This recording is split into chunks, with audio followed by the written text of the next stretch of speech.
Et nous vous retrouvons pour la suite de cette émission pour aborder notre deuxième sujet. Nous parlons toujours du Tchad, mais cette fois-ci avec la France. Mahamat Idriss Déby reçu ce mercredi à l'Elysée, alors que deux de ses ministres démissionnent au Tchad pour une affaire de vidéo intime. Le président de la transition tchadienne est en France au cours d'une visite de travail effectuée ces 17 et 18 octobre à l'Elysée. Il a été reçu par le président français Emmanuel Macron. Les relations entre le Tchad et la France sont en tout cas au beau fixe. Et le Tchad est devenu pour certains le dernier bastion des relations diplomatiques de la France dans le Sahel, quand on sait que le pays est un peu mal vu dans les autres pays du Sahel. En transition actuellement, je vais parler du Niger, du Mali et du Burkina Faso. Le Tchad devient peut-être le dernier rempart. Le président de la transition, on en se rappelle toujours à son investiture, a vu la présence du président français Emmanuel Macron. Pour certains médias, il s'agit d'aller prendre langue avec son mentor. Vous nous a direz ce que vous pensez. Et Idriss Déby en France reçu par Emmanuel Macron. Je voudrais bien commencer par vous, Emmanuel Vivien-Thomy. Emmanuel. Tout à fait. Vous savez que Emmanuel Macron, par sa présence au Tchad, lors des obsèques du président Idriss Déby, Déby, a voulu montrer la bonne relation qui existe entre le Tchad et puis la France, mais aussi le rôle que le Tchad joue en matière de lutte contre le terrorisme. Vous savez que Idriss Déby père avait l'habitude même de conduire des soldats sur le terrain pour mener une guerre dure aux djihadistes et aux terroristes. Il allait jusqu'à atteindre les frontières même en les poursuivant. Et donc, en matière de lutte contre le terrorisme, le Tchad et ses militaires contribuent quand même à faire avancer les choses. Et Emmanuel Macron, à l'époque, disait que le Tchad était un verrou qu'il ne fallait pas sauter, parce que si le verrou était sauté, c'est tout le Sahel qui partirait. En matière de sécurité, le Tchad, en dépit de la guerre qui est presque permanente dans le pays, le Tchad est quand même un pays très, très important et stratégique aussi, pas pour la France seulement, mais pour toutes les puissances. Alors aujourd'hui, avec la chute de l'armée française, un peu partout, au Burkina Faso, au Mali, tout récemment au Niger, et puis le Togo qui sait être un peu prudent quand il s'agit de prendre certaines décisions.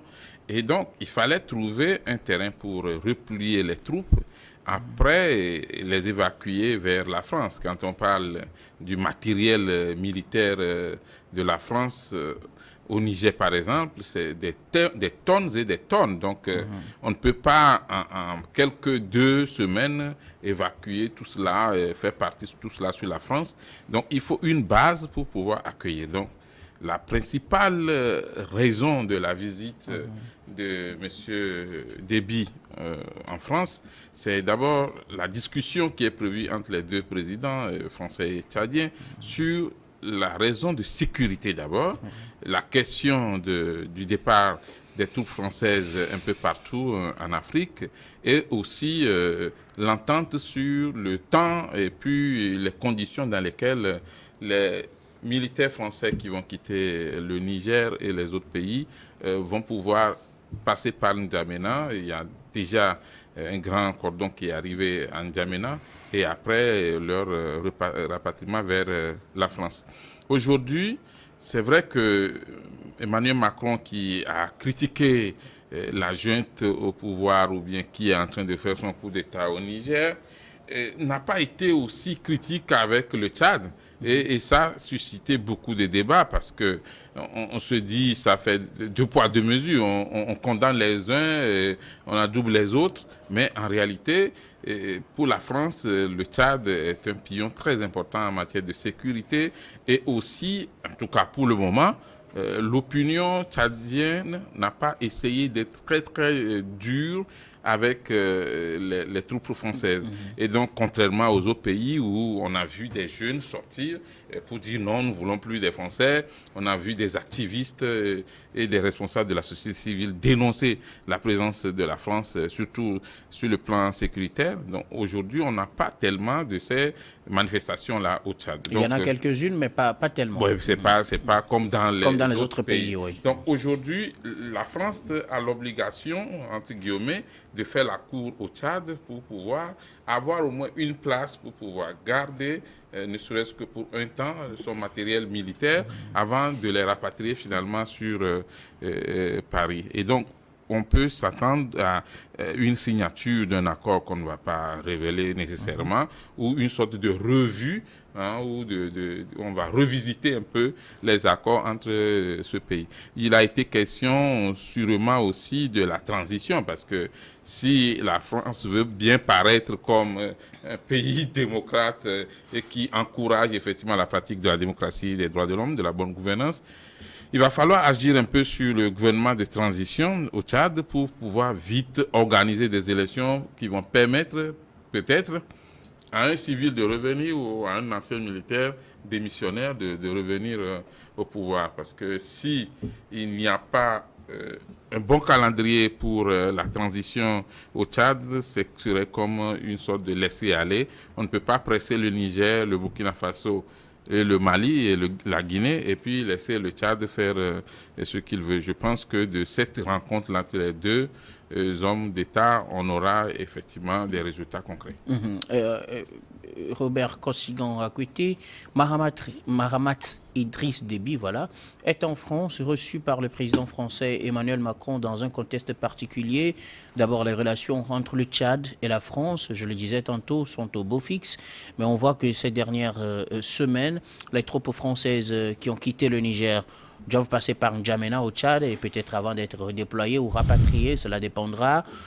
Les élections sont en vue, ce sera dans un an au Tchad pour mettre fin à la transition, mais aussi autre chose, c'est ce triste anniversaire prochain, le 20 octobre, pour marquer la commémoration de ce qu'ils appellent le Jeudi Noir, je pense, au Tchad, avec ces massacres-là qui ont fait plusieurs morts et dont les chiffres varient selon les organisations de défense des droits de l'homme, selon les manifestants et selon le gouvernement, mais qui, on sait, ont fait beaucoup de morts au Tchad. Dans ce contexte, Mahamat Idriss Déby est reçu par le président français Emmanuel Macron. Vos réactions? Oui, vous allez constater que le Tchad reste dans le précaré français, en Afrique centrale. C'est un pays oui, en Afrique centrale, oui. C'est un pays d'appui qu'utilise la France pour ses intérêts.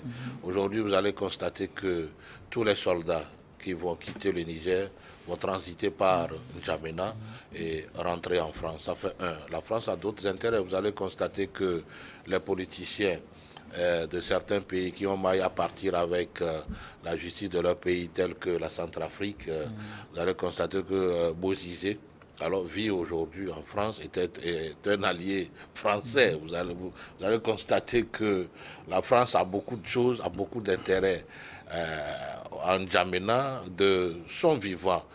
Feu Idriss Déby avait dit qu'il n'avait pas l'intention, il n'avait pas eu l'intention de changer la Constitution, mais que voilà, l'idée du changement de la Constitution lui a été imposée par la France. Ouais. Ça voudrait dire beaucoup de choses en la matière. Alors aujourd'hui, la France, vous allez constater aujourd'hui aussi que juste après la mort d'Idriss Déby Itno, vous avez vu l'empressement par lequel Emmanuel Macron a pu imposer son enfant alors au peuple tchadien. Est-ce lui qui l'a imposé ou mais oui, c'est lui qui l'a imposé par l'armée? Écoutez, c'est lui qui l'a imposé parce que sans peut-être l'influence d'Emmanuel Macron, ce serait peut-être la succession de Itno Déby se ferait peut-être par les organes chargés de le faire, à la personne du président de l'Assemblée nationale et autres. Vous allez constater que l'influence de la France a pesé dans le choix de son fils qui immédiatement l'a remplacé, malgré le bain de sang qu'il y a eu justement après son choix. Vous avez constaté qu'il y a eu beaucoup de manifestations qui ont engendré beaucoup de morts, mais cela n'a pas peut-être émoussé l'ardeur alors du soutien de la France qui continue pas à le soutenir et l'imposer aux Tchadiens, ce qui alors donne beaucoup d'énergie aux panafricains de dénoncer cette mesure de 2 poids 2 mesures ou la même situation de changement de régime. Peut-être que ce n'est plus de père en fils dans d'autres pays, voilà. Mais c'est quand même un changement de régime. Et peut-être que les situations diffèrent d'un pays à l'autre, mais la France ne veut pas voir de son œil alors la situation, le changement de régime dans ces pays-là. Maintenant, cela dit, alors qu'est-ce qui fait que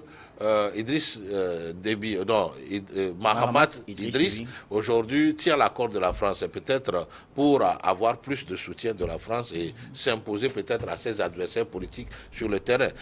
Qu'il vous souvienne que Massara, Cissé Massara, entre-temps, a voulu rentrer et a fait même des émissions sur les chaînes de télévision françaises, mais n'a pas pu regagner N'Djamena parce que juste après son intervention sur France 24, il y avait déjà un mandat d'arrêt qui l'attendait. Alors peut-être que, pour ne pas être surpris, Mahamat a décidé de venir chez son protecteur, ne serait-ce que pour tisser les cordes afin de barrer la route à ses adversaires politiques pour que on ne lui fasse pas un coup qu'il ne soit pas surpris. Parce que le schéma, quand vous le voyez, c'est permettre à Mahamat de se succéder à lui-même. Selon vous, c'est pour ça? Ah oui, puisque entre-temps, vous allez constater que les premières conclusions des assises nationales l'avaient privé de se présenter. Mais la deuxième assise lui avait permis, lui a ouvert toutes les voies pour qu'il aille aux élections prochaines. Et a prolongé d'ailleurs la durée de la transition, ce qui a suscité ces fameuses manifestations du 20 octobre 2022. Alors moi j'ai dit, si vous lisez entre les lignes, Mahamat est en train de poser les jalons par lesquels il doit se maintenir au pouvoir au détriment peut-être du souhait tchadien. Du souhait des Tchadiens. Voilà. En tout cas, c'est votre analyse. On reviendra tout à l'heure sur les autres aspects. Mais bien avant, pasteur Mahamat Idriss Déby en visite officielle en France, visite de travail avec Emmanuel Macron. Ça fait mal. Pourquoi ça devrait le faire Tchad, mal? tout comme les pays francophones, les pays qui décident de rester sous la domination française au XXIe siècle, font pitié. Font pitié en ce sens que l'ennemi de l'Afrique, ce sont les Africains. L'ennemi de l'Afrique, ce sont les Africains. Au moment où, qu'on le veuille ou pas, il n'y a pas de statistiques claires, mais la majorité des peuples d'Afrique francophone ne veulent plus de la France, ne veulent plus être sous l'influence française. Le Tchad a choisi sa voie. C'est tout à fait normal. On peut pas le lui refuser. On peut pas dire à Mahamat Idriss Déby d'aller. On peut pas lui refuser d'aller en France. On peut pas l'obliger aussi d'aller au Kremlin. Ouais. C'est ça, non? C'est ce que vous voulez? C'est ce que vous voulez? Vous voulez savoir? C'est ce que vous voulez savoir? C'est ce que vous voulez savoir? Non, c'est pour dire que le Tchad, ce grand pays, riche en pétrole. Vous avez été une fois à N'Djamena? Moi, j'ai été à N'Djamena. J'ai vu ce qu'est N'Djamena. N'Djamena, c'est une bourgade de Lomé. Ben, N'Djamena, il n'y a rien. Il n'y a rien N'Djamena. Rien du tout. Il y a des sites touristiques. Ce qu'on peut retrouver, c'est la base militaire de la France qui est là, qui est à N'Djamena. Et donc, ce qu'on peut tirer, ce qu'on peut tirer comme idée finale ou bien le déplacement de Idriss Déby à Mahamat en France, c'est comment faire pour préserver les intérêts français et surtout comment faire pour déstabiliser cette alliance des États du Sahel. Non, mais quand même, je vous assure ici sur ce plateau que ce sujet n'a pas été occulté. Ça a été discuté, même ça a été discuté. Malheureusement, je n'y étais pas, mais personne ici sur ce plateau, ni les Africains qui nous regardent, ce sujet d'alliance des États du Sahel n'a pas été occulté, ça a été débattu. Qu'est-ce qu'il faut faire pour pouvoir déstabiliser cette alliance. On ne va pas quand même prêter des intentions. On attendra d'avoir les informations officielles, s'il vous plaît. Ce président Fils, qui a massacré le 20 octobre dernier, il y a un an jour pour jour, presque un an jour pour jour, qui a massacré les Tchadiens et qui a fait fuir son opposant, Succès Masra. C'est lui qui est chouchouté par Macron. Puisqu'on lui permet d'aller en France. Vous savez, nos dirigeants, dès que nos dirigeants vont à Paris, c'est que le pouvoir se légitime. C'est-à-dire ils font des pieds et des mains pour être reçus à Paris, à l'Élysée. Tous les présidents pratiquement vont à Paris. Non, je dis, mais ce ne sont pas tous les présidents qui y vont.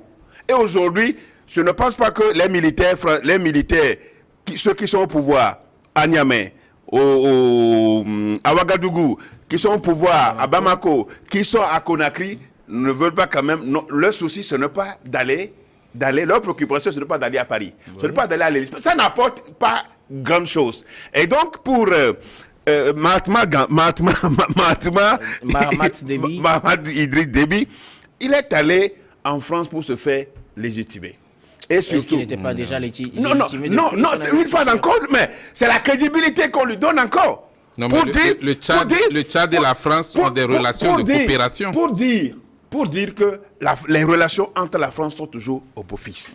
Alors, ça, on ne peut pas leur refuser cela. Nous sommes tous d'accord. Mais ce qui dérange, c'est que la France continue de jouer ce rôle-là au XXIe siècle. Et c'est pour finir, je dirais que, quelle que soit la physionomie du mouton, la cérémonie aura bel et bien lieu pour le Tchad. Quelle cérémonie? Vous avez bien voulu en savoir. Les Tchadiens, je m'adresse aux Tchadiens. La cérémonie aura bel et bien lieu. Je m'adresse aux Tchadiens. On en saura plus peut-être dans les mois à venir, parce que la cérémonie à laquelle je pense, c'est les élections qui auront lieu dans un an pratiquement. Et cette transition qui fait combien de temps? Bientôt 3 ans. Troisième année en cours. Troisième année en cours, on ne dit rien. On ne dit rien de Tchad. Selon finalement ce qui intéresse Macron, c'est le Mali, c'est le Niger, c'est la Guinée, Pasteur, et c'est le Burkina. Deuxième partie, je vous redonne la parole tout de suite. C'est les élections qui sont prévues, c'est dans un an. Élections dans un contexte un peu difficile pour l'opposition tchadienne, dont l'un des leaders est toujours en exil, avait prévu venir au Tchad pour la célébration du triste anniversaire du 20 octobre 2022, avec ce massacre des populations qui manifestaient pour dénoncer justement la prolongation de la transition et les nouveaux accords trouvés pour pouvoir permettre à Mahamat Idriss Déby de diriger le Tchad. Manifestations qui se sont soldées par des affrontements qui ont coûté la vie à plusieurs personnes. Aujourd'hui, à presque un an de ce fameux anniversaire, Succès Masra, qui avait prévu venir, ne pourra pas revenir, jusqu'à preuve de contraire. Mahamat Idriss Déby est accueilli en France, même si à l'époque la France n'avait pas tenu aussi dur pour sanctionner ces massacres-là, comme on le voit dans d'autres pays. Un an de cet événement et à un an encore des prochaines élections, que pourrait bien chercher Mahamat Idriss Déby aux côtés de la France, Emmanuel Vivien-Thomy? Vous savez que la politique demande qu'on fasse permanemment des prévisions. Alors, quand on est au pouvoir, on doit anticiper sur les choses. Et au niveau de la France, le calcul est très vite fait. Nous quittons le Niger, le Burkina Faso, le Mali, on n'a plus une bonne côte en Guinée. Le Togo ne se prononce pas très bien. Le Bénin, on ne sait pas s'il va nous lâcher aussi après. Et donc, on fait le tour et puis on dit, mais écoute, on a un allié de taille qui est le Tchad. Au même moment, le président Mahamat Déby, il a besoin de s'enraciner pour pouvoir prétendre peut-être se présenter aux élections prochaines. Je ne sais pas s'il va démissionner de l'armée ou il va rester toujours militaire. Maintenant, et donc, une visite officielle en France, ça permet, peut-être, comme le disait le pasteur, ça permet quand même pas de se légitimer. Moi, je n'utilisais pas ce mot parce que c'est le peuple qui légitime, en fait. Mais d'avoir une très bonne côte, d'être bien vu, ça veut dire que ça va. D'être bien vu à l'international. Bien vu à l'international. Okay. Parce que vous savez, il y a ce credo En France, quand on reçoit un président, il y a les associations de droits de l'homme qui disent « mais écoutez, vous ne pouvez pas recevoir un dictateur qui tue, qui fait ceci ». Mais bon, pour le moment, on n'a pas vu de grandes manifestations comme ça à l'encontre de M. Mahamat Déby. Ce qui veut dire qu'il est bon. Quand il est il dirige bien. On n'a pas encore vu cela.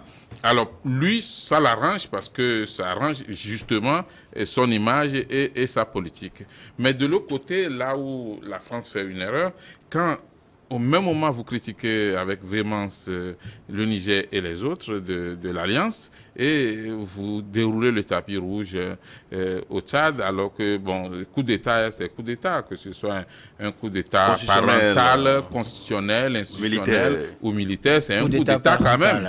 C'est un coup d'État quand même, c'est pas parce que le papa est parti et donc le fils prend, donc on ne va pas dire c'est un coup d'État.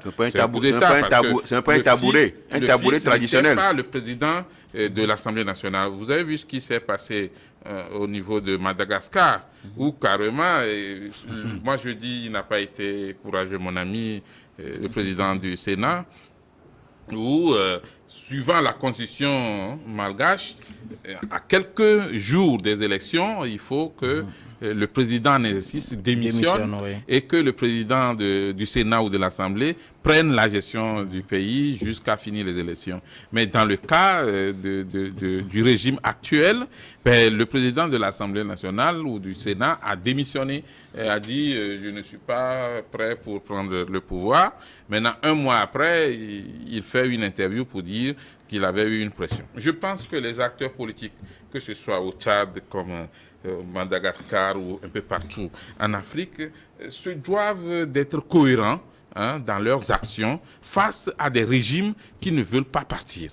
Parce que s'il n'y a pas cette cohérence-là aussi, ça ne nous arrange pas, les citoyens. Et quand on prend le Tchad, par exemple, moi, je pense que avant de revenir dans ton pays, si tu sais qu'il y a des problèmes politiques, parce qu'on peut même t'assassiner, un pays où un maréchal est assassiné, personne n'est vraiment à l'abri. Moi, j'ai vécu aussi un peu en N'Djamena. J'ai vu les ministres qui sont accompagnés par des militaires avec vraiment des douilles, des armes avec des douilles de balles. Ce n'est pas comme chez nous où un ministre peut se permettre d'avoir juste un revolver avec à peine 5 ou 15 balles. Là-bas, c'est des douilles de balles parce qu'à n'importe quel moment, un ministre peut être attaqué. Et donc, quand tu es un opposant de renom, tu dois prendre des dispositions. Moi, j'étais surpris que l'opposant soit surpris qu'il y avait un mandat d'arrêt qui l'attendait. Puisque ce n'était pas publié avant, oui, ce n'est qu'après cette interview que mais comment le mandat a été rendu faire public. La politique si vous n'avez même pas des voix au sein de la justice qui peuvent vous informer? Parce que ce n'est pas au camp militaire qu'on a délivré le mandat d'arrêt. C'est un juge qui l'a délivré. Et donc, si vous n'êtes pas capable d'avoir des oreilles au niveau de la justice, vous ne contrôlez rien. Dans un pays comme le Tchad, la justice est au bon soin du pouvoir. Oui, même si c'est ça, quand vous êtes un acteur politique de l'opposition, et vous aspirez diriger un pays, vous devez prendre des dispositions. Et c'est en cela que j'apprécie beaucoup le système de M. Edem Kodo quand il était à la tête de son parti politique. Il avait la possibilité de nommer des gens qui étaient déjà préparés à des postes. C'est-à-dire qu'au niveau du renseignement, si vous êtes un acteur politique de poids et vous voulez diriger le pays et vous n'êtes pas capable de savoir au niveau de la justice qu'il y avait un mandat d'arrêt contre vous, je crois qu'il y a un problème là-bas aussi. Et donc, négocier avec le parti au pouvoir pour dire, écoutez, je veux bien revenir dans mon pays parce que je pense apporter encore plus ma contribution en tant qu'acteur et être sûr qu'on vous a donné l'autorisation. Ce n'est pas les médias qui donnent l'autorisation. Il ne s'agit pas d'aller sur les médias pour dire je reviens en N'Djamena et puis après prendre les dispositions pour revenir. Je crois que nous devons faire la politique autrement. Nous ne sommes plus en 1992, comme le dirait quelqu'un. Nous sommes en 2023. Beaucoup. On doit changer les stratégies politiques. Alors, pasteur, que pourrait bien aller chercher Mahamat Idriss Déby aujourd'hui en France, dans un contexte où on célèbre 1 an du malheureux 20 octobre 2022 et on est encore à 1 an de la fin de sa transition, rapidement? Tu sais, Masra est un citoyen tchadien.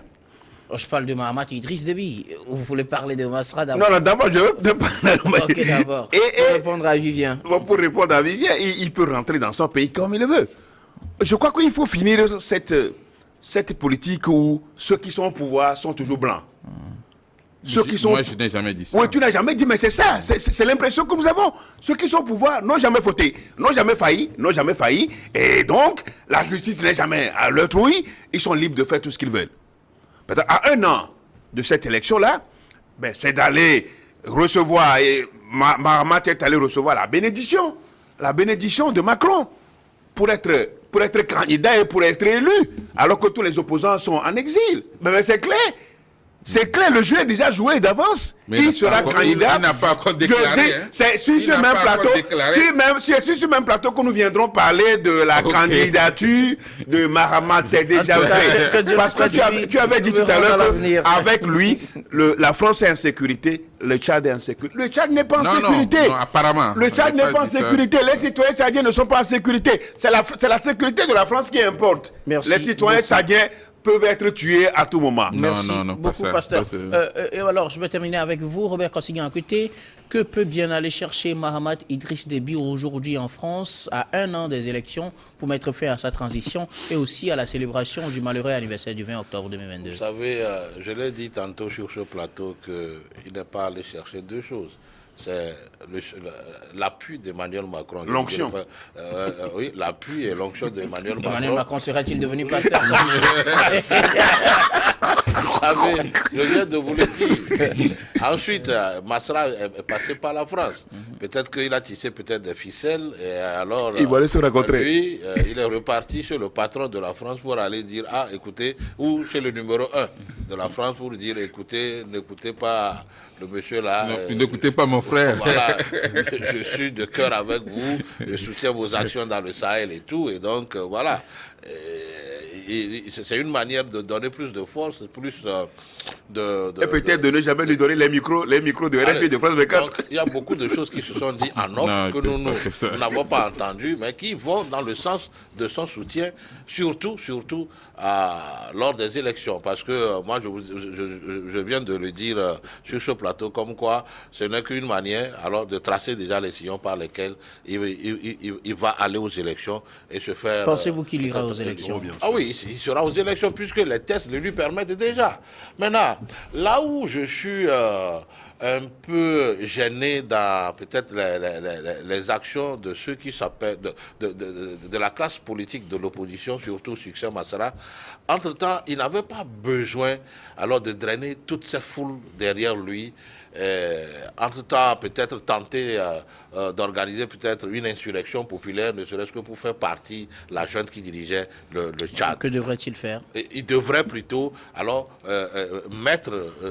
former alors tous ces soutiens-là sur le militantisme, sur le militantisme. Vous savez, dans nos pays, les gens n'ont pas la culture du militantisme et l'opposition perd son temps dans les actions qui l'opposent frontalement au pouvoir en place. Wade l'a dit, avant que Wade n'arrive au pouvoir, il a dit, c'est parce qu'entre-temps, il a laissé de s'attaquer frontalement au pouvoir et collaborer avec le pouvoir en place pour devenir président. Parce qu'il vous faut des juges. Il vous faut aussi des cadres dans les différents ministères pour vous dire, voilà, il y a 5 viandes pour le pays, ou vous pouvez aussi passer par eux pour tirer 2 de ces viandes ou 3 de ces viandes, alors chez ceux qui vous soutiennent. Et ce n'est que par là, vous pouvez devenir président un jour. Mais vous ne pouvez pas alors être hors de la gouvernance du pays et attendre à prendre le pouvoir un jour. Je ne sais pas par quelle magie.